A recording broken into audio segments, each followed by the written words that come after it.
CM ಮನೆಯಲ್ಲಿ police commissioner ಅನುಮತಿ ಕೊಟ್ಟಿಲ್ಲ ಅಂತ CM ಹೇಳಿದವರು ಯಾರು? ಆಮೇಲೆ ಆ ಫ್ರಾಂಚೈಸಿಯವರಿಗೆ ನಾನು ಅವ್ರ ಜೊತೆ ಎಲ್ಲ ಮಾತಾಡಿದ್ದೀನಿ. ಅವ್ರಿಗೆ ಯಾರೇನಾನ ಹೇಳಿ, ನಾನು ಹೇಳ್ತಾ ಇದ್ದೀನಿ, ಮಾಡ್ಕೋ ಹೋಗ್ರಿ. ಉಳಿದಿದ್ದು ಕುಮಾರಣ್ಣ ಹೇಳ್ತಾರೆ, ಅದ್ರ ಸೀರಿಯಸ್ ಇದೆ, ಅದು ಸೀರಿಯಲ್ ಇದೆ, ಸೀರಿಯಲ್ ಥರ ಅದು. ಆಮೇಲೆ ಪೊಲೀಸವ್ರು ಕೇಳ್ದೇ ಎಲ್ಲ ಅನುಮತಿ ಗಿನುಮತಿ ಏನೂ ಇಲ್ಲ ಮಾಡಿಬಿಟ್ರು. ಪೊಲೀಸವ್ರು ಏನು ಹೇಳಿದ್ರು? ನಾವು ಪರ್ಮಿಷನ್ ಕೊಡಲ್ಲ ಅಂದರು. ಅವ್ರನ್ನ ಯಾಕೆ ಸಸ್ಪೆಂಡ್ ಮಾಡಿದ್ರಿ? ಎರಡು ಕಡೆ ಪ್ರೋಗ್ರಾಮ್ ಬೇಡ ಅಂತ ಪೊಲೀಸವ್ರು ಹೇಳಿದ್ರು.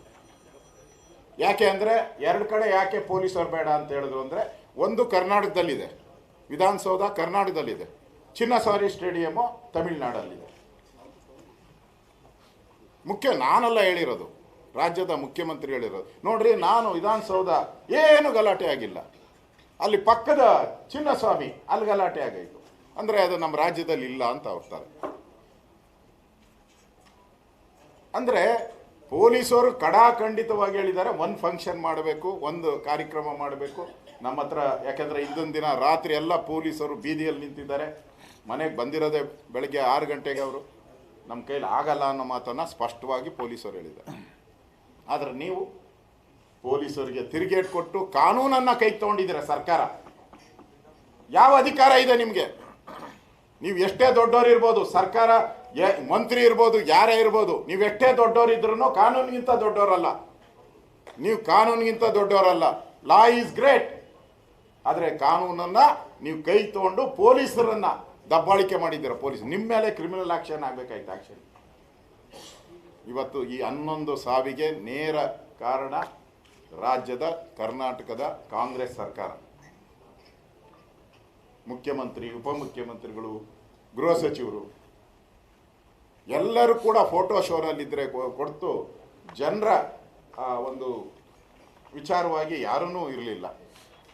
ನಾನು ಹೇಳ್ತೀನಿ ಮುಖ್ಯಮಂತ್ರಿಗೆ ಒಂದೇ ಕೊನೆಯಲ್ಲಿ ನಾನು ಹೇಳೋವಂಥದ್ದು, ಮುಖ್ಯಮಂತ್ರಿಗಳಿಗೆ ಏನು ತಪ್ಪೇ ಆಗಿಲ್ಲ ಅಂತ ಫಸ್ಟ್ ಪ್ರೆಸ್ ಮೀಟಲ್ಲಿ ಹೇಳಿದ್ರಿ ನೀವು.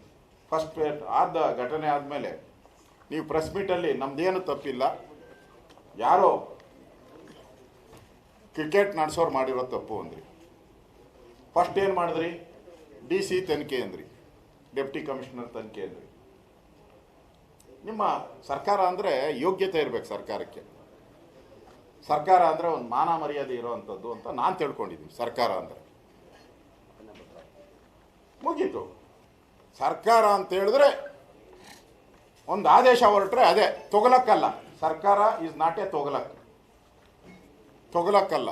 ಸರ್ಕಾರ ತೊಗಲಕ್ಕ ಆಗ ಸಾಧ್ಯನೇ ಇಲ್ಲ. ಸರ್ಕಾರದ ಆದೇಶ ಅಂದ್ರೆ ನಡುಗ್ತಾರೆ ಎಲ್ಲ, ಗಡಗಡ ಗಡಗಡ ಅಂತ.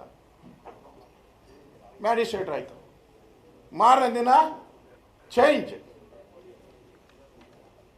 ನಿವೃತ್ತ ನ್ಯಾಯಾಧೀಶರು, ಅವ್ರು ಪರ್ಮನೆಂಟ್ ಯಾರೋ ಇದ್ದಾರೆ, ಒಬ್ಬರು ಯಾರೋ ಪರ್ಮನೆಂಟ್ ಕೊನ್ನ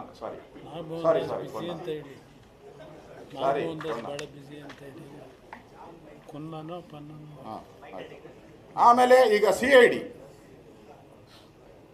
ಒಂದು ಕೇಸು, ತನಿಖೆಗಳು 3. ಇದು ಯಾವ ರೀತಿ ನಿಮ್ಮ ಹಗರಣಗಳು, ಮೂಢ ಹಗರಣ, ವಾಲ್ಮೀಕಿ ಹಗರಣ ಮುಚ್ಚಾಕುವಂಥದ್ದಕ್ಕೆ ಇದೊಂದು ಸ್ಕೀಮ್ ಅಷ್ಟೇ. ಇದಲ್ಲ, ಇದನ್ನು ಹಂಗೆ ಮಾಡ್ತಾ ಇದ್ದೀರ.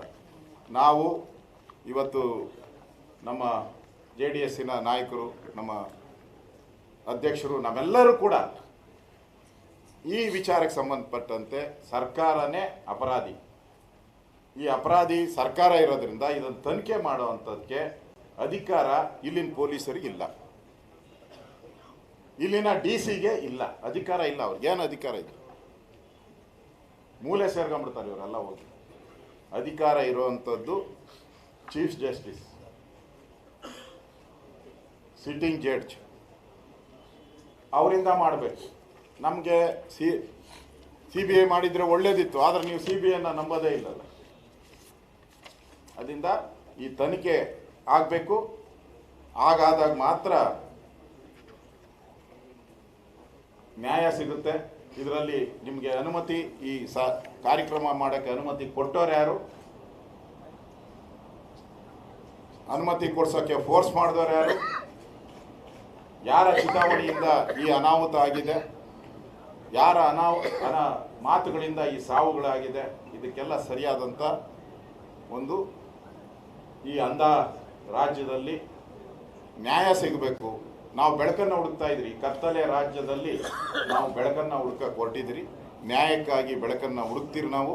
ಆ ಬೆಳಕು ಸಿಗೋವರೆಗೂ ನಮ್ಮ ಹೋರಾಟ ನಿರಂತರವಾಗಿ ನಡೆಯುತ್ತೆ. ಲೇಟೆಸ್ಟ್ ಹಾಗೂ ಇಂಟ್ರೆಸ್ಟಿಂಗ್ ಸುದ್ದಿಗಳಿಗಾಗಿ ಬಾಸ್ ಟಿವಿ ಕನ್ನಡ ಚಾನೆಲ್ನ ಸಬ್ಸ್ಕ್ರೈಬ್ ಮಾಡಿ. ಹಾಗೆಯೇ ಬೆಲ್ ಐಕಾನ್ ಪ್ರೆಸ್ ಮಾಡಿ. ಇದರ ಜೊತೆಗೆ ಫೇಸ್ಬುಕ್, ಇನ್ಸ್ಟಾಗ್ರಾಮ್, ಎಕ್ಸ್ನಲ್ಲೂ ಮಿಸ್ ಮಾಡದೆ ಫಾಲೋ ಮಾಡಿ.